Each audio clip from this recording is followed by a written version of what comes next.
Guys, so I wanted to show you this alert that I'm getting on my Sawgrass. I have the SG500 and it's letting me know that my waste collection tank is almost full. And so I'm going to show you all how to change it. It's very simple.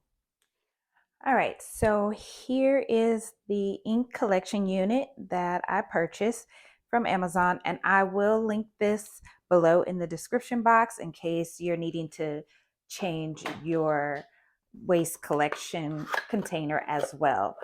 So this is what it looks like, and it also has a plastic bag so you can put your other one in there. So I'm gonna just set that off to the side. And so it is actually this right here is what you're going to want to move.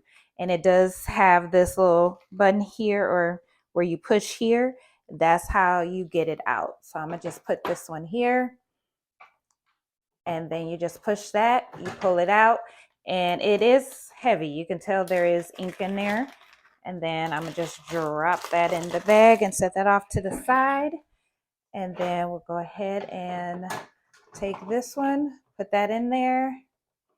And I want to make sure it is all the way in there. And close your cover and good to go. And you won't have to do anything additional. Once you see that message, just go ahead and replace that waste collection unit and you'll be good to go. Your alert will be gone. As you can see, it's no longer showing here. So I just wanted to show you all real quick how to clear that alert off your Sawgrass, whether you have SG 500, 1000, and I believe 400 or 800. So for any of the models, it would be the same process. So I hope this tip helps.